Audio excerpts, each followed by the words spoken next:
আহ, নমস্কার, আমি ডক্টর সুদীপ পাল, internal medicine বিশেষজ্ঞ। তো এখন যে বিষয়টা নিয়ে খুব চারদিকে আলোচনা হচ্ছে, যে বিশেষ করে এই গ্রীষ্মের সময় আমরা কিভাবে সুস্থ থাকব। বিশেষ করে প্রথম কথা যেটাই বলার, যে যখন তীব্র গরম চলছে তখন অন্তত দুপুরবেলা 11টা থেকে 3টের মধ্যে প্রয়োজন না হলে ঘর থেকে বেরোবেন না। এবং যদি আপনাকে বেরোতেই হয় তাহলে অবশ্যই খুব হালকা কালারের জামাকাপড় পরুন এবং ঢিলেঢালা জামাকাপড় পরুন। ছাতা ব্যবহার অবশ্যই করবেন এবং টুপিও ব্যবহার করতে পারেন। এবং সেক্ষেত্রে বলা যে যখন বেরোচ্ছেন তখন আপনি অবশ্যই সঙ্গে জল রাখুন। এবং এই সময় যে সিজনাল যে ফলগুলো পাই আমরা, সেই ফলগুলো আপনি যথেষ্ট পরিমাণে খান এবং গোটা দিন আপনি অল্প অল্প করে প্রচুর জল খান। এবং আপনি কি করে বুঝবেন যে আপনার জল খাওয়ার পরিমাণ ঠিক হচ্ছে কিনা? আপনি দেখবেন যে আপনার ইউরিন আউটপুটটা ঠিকঠাক হচ্ছে কিনা। যদি দেখেন যে আপনার ইউরিনের পরিমাণ কম হচ্ছে, তাহলে জানবেন আপনার এই গ্রীষ্মে জলের পরিমাণ কিন্তু ঠিকঠাক হচ্ছে না। সেই জন্য অবশ্যই প্রচুর পরিমাণে জল খান।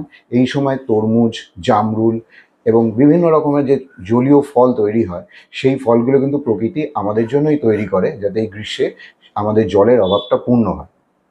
তো সেই জন্য অবশ্যই যেটা বলবো, যে এগুলো আপনারা প্রচুর পরিমাণে খান।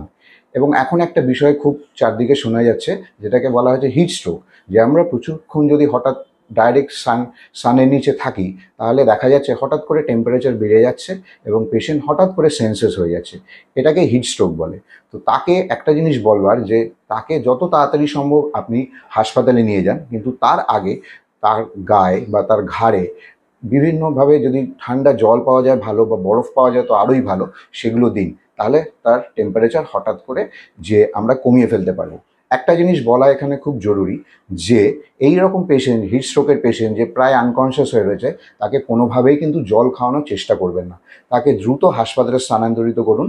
তাকে আইভি ফ্লুইড বা স্যালাইন যেটা আমরা বলি, সেইটা তাড়াতাড়ি চালু করতে পারলে তার কিন্তু সুস্থ হয়ে যাবে। এটা মনে রাখবেন যে হিট স্ট্রোকের পেশেন্ট কিন্তু খুব সিরিয়াসলি হঠাৎ করে তার প্রাণহানিও হতে পারে। তো সুতরাং দেরি করবেন না, তাকে ছায়ায় নিয়ে যান এবং তাকে বরফ জল বা ঠান্ডা জল দিন। এবং যেটা আমার বারবার বলবার বিষয়, যে এই সময় বাচ্চাদের বিশেষ করে রোদ থেকে দূরে রাখুন। কারণ বাচ্চাদের সারফেস এরিয়া তো কম কম হয়, তো সেই ক্ষেত্রে কিন্তু তাদের খুব তাড়াতাড়ি হিট স্ট্রোকের তারা সম্মুখীন হয়ে যায়।